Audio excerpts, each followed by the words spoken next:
Et de Dieu. le deuxième point que nous abordons après la destinée, c'est l'identité. Et cette identité dans laquelle on est supposé s'affermir en tant qu'enfant de Dieu sur le chemin de notre destinée, eh bien, on ne peut bien la comprendre que quand on comprend l'amour que Dieu a pour nous. Parce que le diable, il est là avec sa petite voix, souvent en nous disant « Ah, Dieu, il aime plus les autres que toi ». Les autres, ils ont un grand appel, mais toi, tu as juste les restes. Tu as été sauvé en vrac avec les autres, mais s'il était venu juste pour toi, il ne se serait pas dérangé. Hein? Vous connaissez cette petite voix ou il n'y a que moi qui l'entends? Hein? Le diable, il est méchant ici à Paris? Il est aussi méchant qu'à Toulon? Parce qu'à Toulon, il est vicieux, il est méchant, il essaie de nous tromper, vous savez. Sinon, je déménage. Hein? Et c'est pour ça que régulièrement, nous avons un message là-dessus. Il y a ce verset 8, Jean 8, 32, hein, qui dit « Vous connaîtrez la vérité et la vérité vous affranchira ». C'est-à-dire qu'une bonne partie de notre vie chrétienne consiste à remplacer tous les mensonges que nous avons crus pendant des années, souvent depuis notre enfance, par les vérités que nous révèle la parole de Dieu. Amen. Et une de ces vérités, elle est très simple. On prend le verset le plus facile de toute l'Écriture. Dieu a tant aimé le monde qu'il a donné la vie de son Fils unique. Alors on peut le citer d'une manière religieuse. Vous savez, Dieu a tant aimé le monde qu'il a donné la vie de son Fils unique. Mais on ne comprend pas vraiment ce que Dieu nous dit. Hein? Dieu, il t'a tant aimé qu'il a donné ce qu'il avait de plus cher.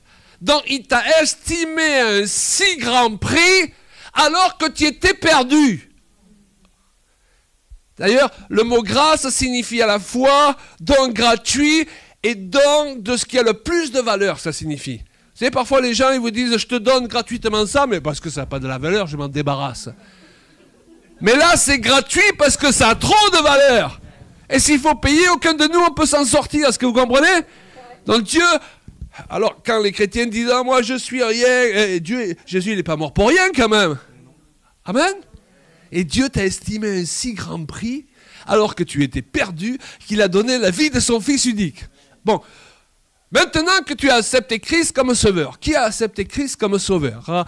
Rassurez-moi. Yves, tu as accepté Christ comme sauveur, c'est sûr? Je voulais m'en assurer. Vous faites partie de la famille de Dieu. Dans votre cote, elle a augmenté. Est-ce que vous comprenez? Vous aviez déjà de la cote. Alors attention, parce que parfois, en tant que chrétien, parfois, on méprise facilement les gens du monde. On oublie d'où on a été sortis. Ah, ils sont dans le péché. Regardez-les, ils n'ont pas de valeur. Mais pour Dieu, ils ont de la valeur. Dieu veut les sauver. Simplement, s'ils ne se réconcilient pas avec Dieu, ils restent perdus.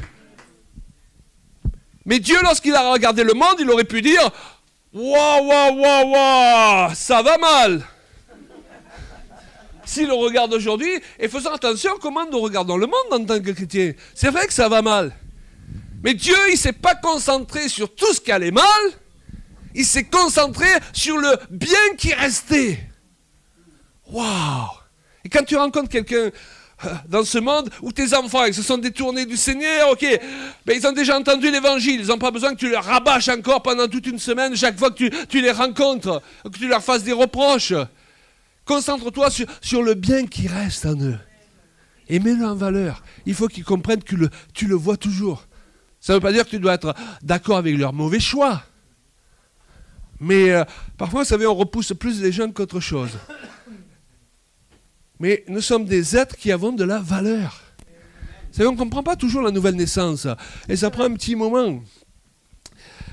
D'ailleurs, notre cerveau, parfois, c'est difficile pour qu'il fasse toute la synthèse avec tous les versets. Jésus existe avant Abraham, ok? Ouais. Mais il est le premier-né d'une nouvelle création. Ça fait bizarre.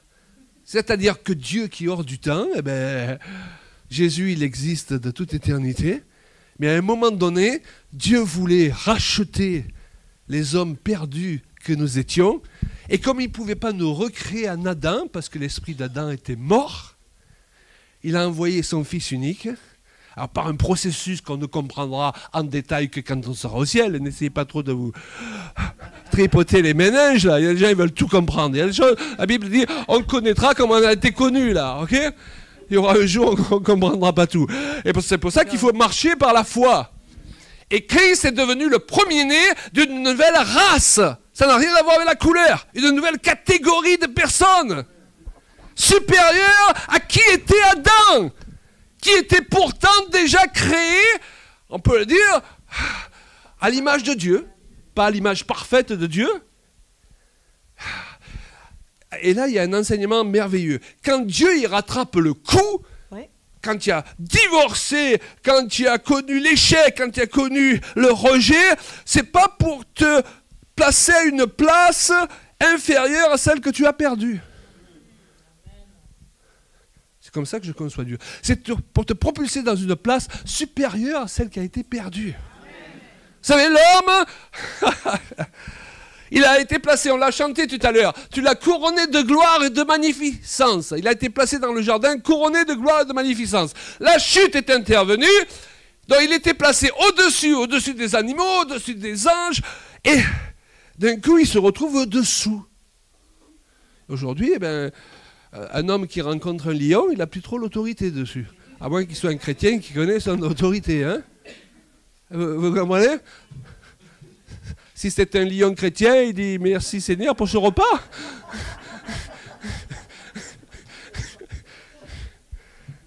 Mais en Jésus-Christ, alors Dieu qui n'est pas dans notre temps, là aussi n'essayons pas de tout comprendre. Hein. C'est Einstein, il a prouvé que le temps n'existait pas. Moi, je n'ai toujours pas compris, mais c'est une réalité qu'on comprendra en détail au ciel. Dieu est hors de notre temps, et avant même que les problèmes arrivent, il avait prévu les solutions. Avant même que tes problèmes actuels arrivent, les solutions sont déjà prévues. Alors d'au-dessus, l'homme il est passé au-dessous à cause de la chute. En Jésus-Christ, d'au-dessous, il est replacé au-dessus. Mais l'au-dessus que connaît l'homme né de nouveau est bien plus au-dessus que l'au-dessus que connaissait Adam lorsqu'il a été placé au-dessus. Mais ne me demandez pas de répéter. Est-ce que vous comprenez? Mais on n'arrive pas bien à réaliser ça. Pourquoi? Mais parce qu'on est dans ces corps de chair, là. Là, ce n'est pas le vrai moi que vous voyez. Je viens d'avoir 70 ans, mais je me renouvelle à l'intérieur. D'ailleurs, c'est un docteur qui disait ça. Il disait, vous savez, un des facteurs pour ne pas mal vieillir, c'est un des facteurs les plus importants, c'est l'âge que vous avez dans la tête. Moi, j'ai 40 ans dans la tête. Je confirme. Et vous avez des jeunes de 20 ans, ils ont 80 ans dans la tête. Hein? C'est pas vrai? Alors, si vous êtes rentré, vous êtes vieux dans votre tête, ressortez plus jeune ce soir, si vous voulez bien vieillir. Amen. Et pourquoi? Parce que chez la personne née de nouveau, lorsqu'elle suit le processus normal prévu par Dieu, malheureusement tous ne le suivent pas, pendant que l'être extérieur se détruit progressivement, hein, ça s'appelle la vieillesse. Un jour, nous revêtirons un corps glorieux, semblable au corps qu'avait Jésus. Alléluia! L'être intérieur se renouvelle de jour en jour. C'est pour ça que ma femme disait, ah ben voilà, nous, on a décidé de pas mal vieillir. On veut servir Dieu jusqu'au bout. On veut garder la passion. On veut garder la passion l'un pour l'autre. On veut garder la passion pour le peuple de Dieu. Amen, parce qu'on veut respecter tous ces gens pour qui Jésus est mort sur la croix. On ne va pas leur donner des coups de batte de baseball derrière le pupitre. On veut leur rappeler qui ils sont. Amen. Pourquoi? Parce que quand on oublie, et ça nous arrive à tous d'oublier qui nous sommes devenus en Jésus-Christ, quand on oublie qui on est, on se comporte comme qui on n'est pas. Entourez-vous de gens, et de chrétiens aussi, qui vous rappellent ce que vous êtes devenus en Christ. Au lieu des gens qui vous rappellent toujours ce que vous étiez, ou qui vous rappellent toujours vos erreurs. Il y a des gens, bénissez-les, aimez-les, mais de loin. Quand on va mal, il y a des chrétiens, il vaut mieux pas les rencontrer. Je ne sais pas si vous avez remarqué, parce qu'ils ont toujours les versets bibliques, mais ce n'est pas les bons. Amen. destinée, identité. Ce soir, on veut ressortir affermi dans notre identité. Alléluia. On ressort affermi, on ne ressort pas plus faible, on ressort plus fort. Non pas par nos propres forces, mais parce que l'Esprit de Dieu et la parole de Dieu nous rappellent qui nous sommes. On a chanté d'ailleurs, il y a ce passage formidable là. Il me conduit près des eaux paisibles. Et vous savez, le psaume 23. Et en hébreu, les mots et même les phrases amènent toute une image. Et quelqu'un versé dans l'hébreu expliquait que ce passage, il sous-entend quelqu'un qui vient près des eaux qui sont calmes, et parce qu'elles sont calmes, il peut voir son reflet dans l'eau et se rappeler qui il est. C'est beau ça. Et c'est pour ça que le diable il fait tant d'efforts pour agiter l'eau. Il veut qu'on oublie qui on est.